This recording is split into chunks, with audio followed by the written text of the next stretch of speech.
الحمد لله رب العالمين والصلاة والسلام على سيد الأنبياء والمرسلين وعلى آله وأصحابه أجمعين وعلى من تبعهم بإحسان إلى يوم الدين. أما بعد فأعوذ بالله من الشيطان الرجيم. بسم الله الرحمن الرحيم. إنا نحن نزلنا الذكر وإنا له لحافظون. صدق الله مولانا العظيم. اللهم صل على سيدنا ومولانا محمد وعلى آله وأصحابه وبارك وسلم. رب اشرح لي صدري ويسر لي أمري واحلل عقدة من لساني يفقهوا قولي. رب زدني علما رب زدني علما رب زدني علما. محترم و مکرم حضرات سامعین کرام، برادران اسلام، چند باتیں آج کے اس پروگرام کے حوالے سے مجھے حکم دیا گیا ہے کہ میں آپ کے سامنے پیش کروں. ہمارے آج کا یہ جو پروگرام ہے، ہمارے اس پروگرام کا عنوان ہے عظمت مدارس قرآنیہ. چونکہ مدارس کا جو تعلیمی سال ہے وہ رجب کے مہینے میں آ کے مکمل ہو جاتا ہے، اس لحاظ سے الحمدللہ آج یہ مدرسہ اپنے 31 سال مکمل کر رہا ہے. سب کہہ دیجیے الحمدللہ. اس مناسبت سے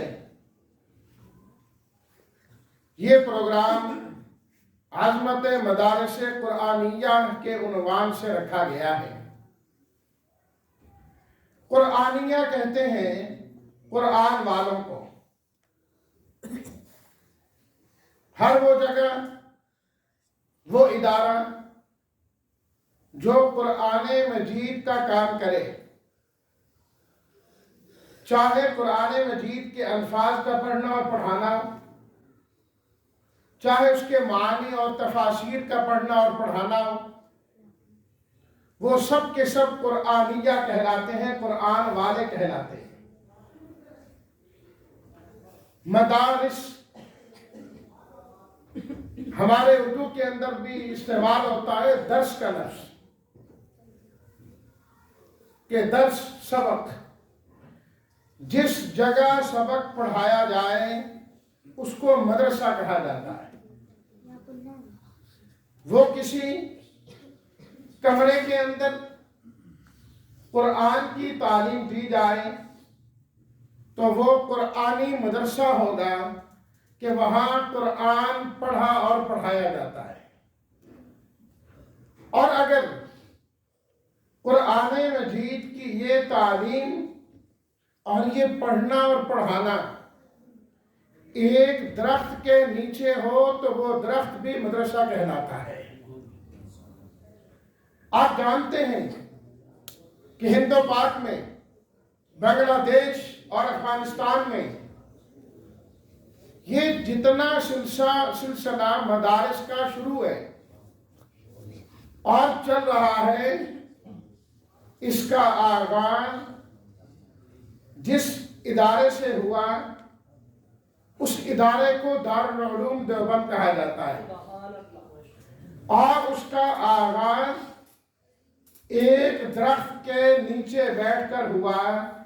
ایک پڑھانے والا استاد تھا اور ایک پڑھنے والا شاگرد تھا. کمال دیکھیے، پڑھنے والے کا نام بھی محمود ہے اور پڑھانے والے کا نام بھی محمود ہے. سبحان اللہ. اور وہ جو پہلے پڑھنے والے والے ہیں، آج ان کو دنیا شیخ الہند مولانا محمود الحسن دیوبندی رحمۃ اللہ علیہ کہتے ہیں۔ تو اناس کے نیچے پڑھنے پڑھانے کا سلسلہ شروع ہو تو وہ بھی مدرسہ ہے، کمرے کے اندر پڑھنے اور پڑھانے کا سلسلہ ہو تو وہ بھی مدرسہ ہے۔ نبی کریم صلی اللہ علیہ وسلم نے جب اعلان نبوت فرمایا، اسی وقت سے ہی تعلیم کے لیے جس جگہ کا انتخاب کیا اس جگہ کو دار ارقم کہا جاتا ہے۔ سب سے پہلا بنیادی مدرسہ دار ارقم، ارقم نام آج بھی جو حجاج کرام یا معتمرین عمرے کے لیے حج کے لیے جاتے ہیں، صفا اور مروہ کے درمیان چکر لگاتے ہوئے ان کو دار ارقم کا بورڈ نظر آتا ہے کہ اس کے قریب وہ جگہ تھی جو نبی کریم صلی اللہ علیہ وسلم نے منتخب فرمائی۔ اس کمرے کا انتخاب کیا، جو مسلمان ہوتا تھا وہاں آتا اور نبی کریم صلی اللہ علیہ وسلم اسے قرآن مجید کی تعلیم دیا کرتے تھے، پڑھایا کرتے تھے۔ حضرت عمر رضی اللہ تعالیٰ عنہ جب مسلمان ہوئے تو اسی دار ارقم میں تشریف لائے اور کلمہ پڑھ کے مسلمان ہوئے۔ اللہ نے اسلام کی توفیق عطا فرمائی، نبی کریم صلی اللہ علیہ وسلم مدرسے میں تشریف فرما تھے۔ تو مدرسے کی تاریخ اتنی ہی پرانی ہے جتنی تاریخ اسلام کی پرانی ہے۔ جب سے اسلام چلا آ رہا ہے اس وقت سے مدارس دینیہ اور قرآنیہ بھی چلے آ رہے ہیں،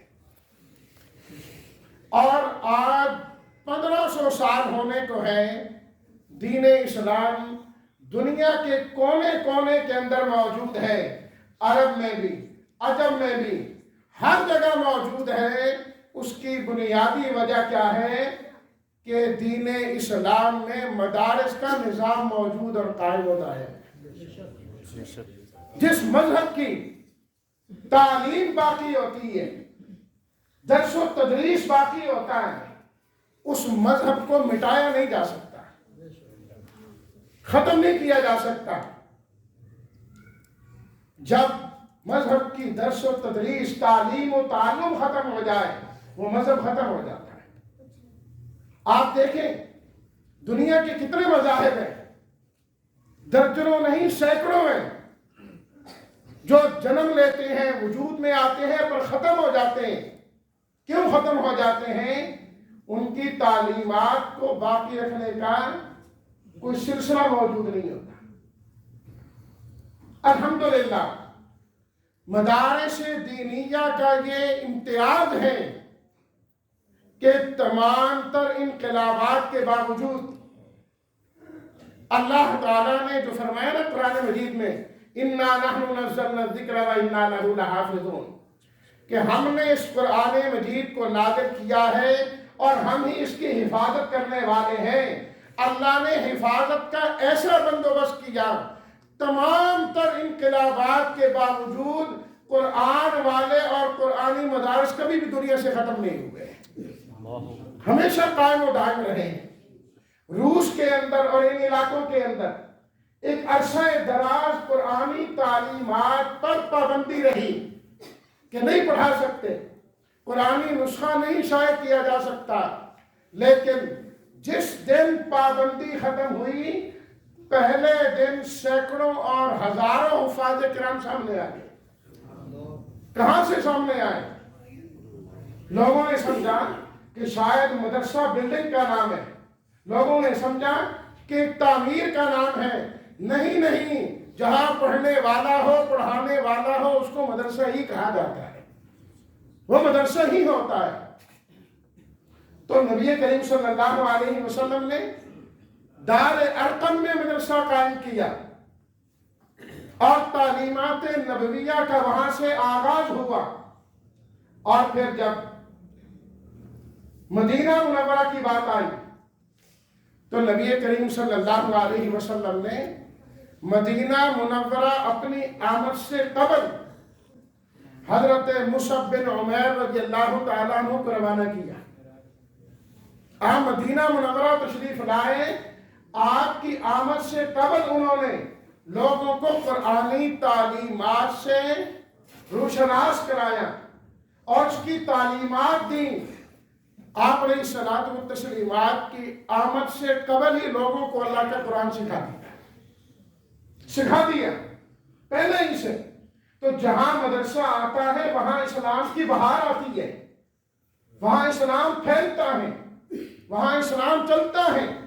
جہاں قرآن کی درس تدریس تعلیم یہ سلسلہ رک جائے وہاں اسلام کی بہاریں رک جایا کرتی ہیں, نہیں چلتی. آپ علیہ الصلوۃ والتسلیمات خود تشریف لائے مدینہ منورہ کے اندر.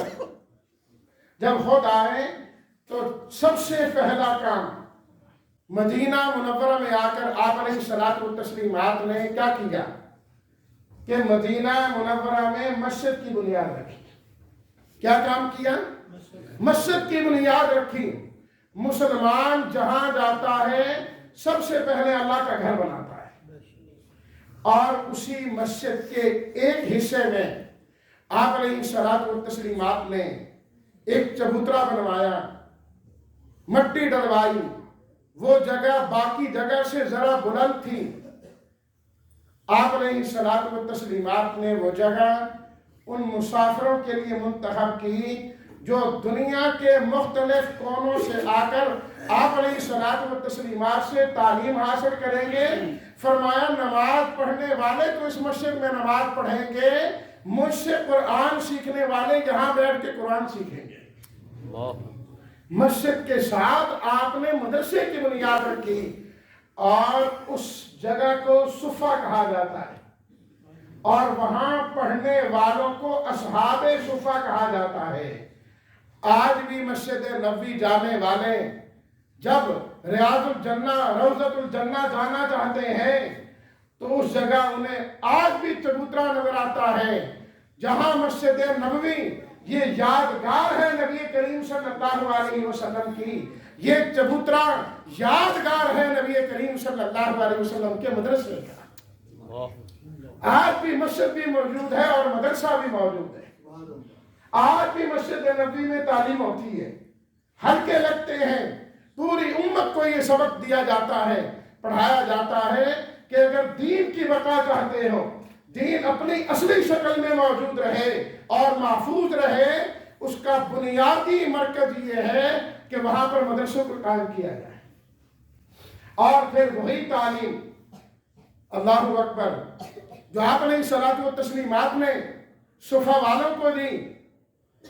اللہ اکبر, میرا ذہن ایک اور بات کی طرف بھی منتقل ہو گیا. آپ علیہ الصلوۃ والتسلیمات نے صفہ والوں کو قرآن پڑھایا, تعلیم دی. ان صفہ والوں میں یا آپ کے صحابہ کرام نے جو علم حاصل کیا اس چبوترے پر بیٹھ کر حضرت عمر رضی اللہ تعالیٰ عنہ نے حاصل کیا. حضرت عمر رضی اللہ تعالیٰ عنہ سے ان کے بیٹے حضرت عبداللہ بن عمر نے حاصل کیا. حضرت عبداللہ بن عمر سے ان کے شاگرد حضرت نافع نے حاصل کیا اور حضرت نافع سے امام مالک رحمۃ اللہ علیہ نے حاصل کیا.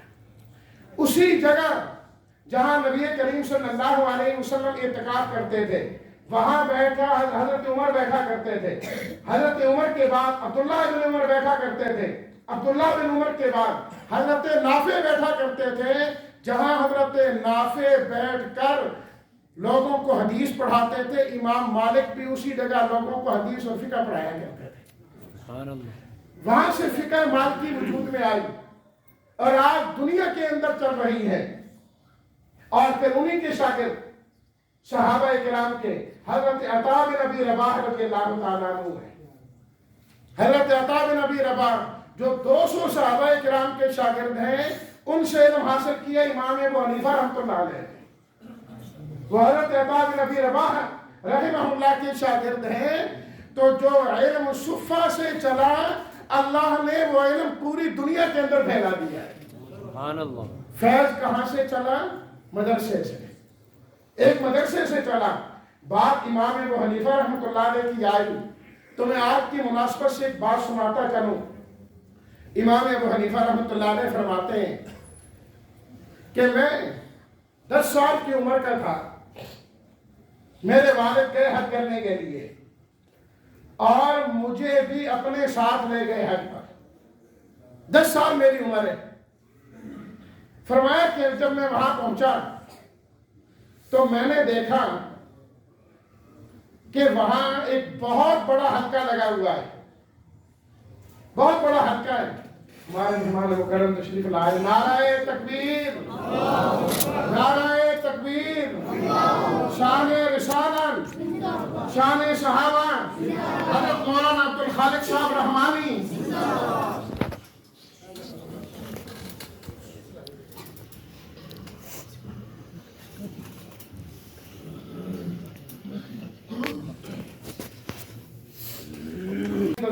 تشریف لے آئے۔ امام ابو حنیفہ رحمۃ اللہ علیہ کی بات کر رہا تھا، فرماتے ہیں کہ میں نے دیکھا ایک بہت بڑا حلقہ ہے۔ میں نے اپنے ابا سے پوچھا، ابا جان یہ حلقہ کس کا لگا ہوا ہے؟ اتنے لوگ اس کے اندر بیٹھے ہوئے ہیں اور سن رہے ہیں۔ تو میرے والد نے کہا عبداللہ بن جزع، ایک صحابی ہیں رضی اللہ تعالیٰ عنہ، یہ ان کا حلقہ لگا ہوا ہے۔ فرماتے ہیں کہ میں قریب ہوا تو حضرت عبداللہ بن جزع ایک روایت بیان کر رہے تھے، بس وہ روایت آپ کو سنانا ہے۔ آپ علیہ الصلوۃ والتسلیمات نے فرمایا، من تفقہ فی دین اللہ کفاہ اللہ مہمہ ورزقہ من حیث لا یحتسب۔ جو اللہ کے دین کی صحیح سمجھ حاصل کر لیتا ہے، اللہ کے دین کو صحیح طور پر حاصل کر لیتا ہے، اللہ تمام مشکلات میں اس کو کافی ہو جاتے ہیں۔ یہ جو طالب علم ہے نا اس سال فارغ ہو رہے ہیں، خود آپ نے شان بیان کی، فرمایا کفاہ اللہ مہمہ ورزقہ من حیث لا یحتسب۔ فرمایا اللہ ان کو وہاں سے رزق عطا فرماتے ہیں جہاں سے ملنے کی امید بھی نہیں ہوتی۔ تو اس طرح یہ مدارس کا فیض جاری ہوا۔ تو عظمت مدارس قرآنیہ، قرآن کی بات بھی ہو گئی، مدارس کی بات بھی ہو گئی، لفظ عظمت رہ گئی، بس اس پر ایک بات سنا دیتا ہوں۔ نبی کریم صلی اللہ علیہ وسلم نے فرمایا کہ زمین والے جب آسمان کی طرف دیکھتے ہیں تو انہیں آسمان پر ستارے چمکتے نظر آتے ہیں۔ فرمایا جب آسمان والے زمین کی طرف دیکھتے ہیں جہاں قرآن پڑھا جا رہا ہوتا ہے انہیں وہ جگہ چمکتی نظر آتی ہے۔ جن جگہوں میں قرآن پڑھا جا رہا ہوتا ہے، اللہ ہمیں یہ عظمت سمجھنے کی توفیق عطا فرمائے۔ وآخر دعوانا ان الحمد للہ رب العالمین۔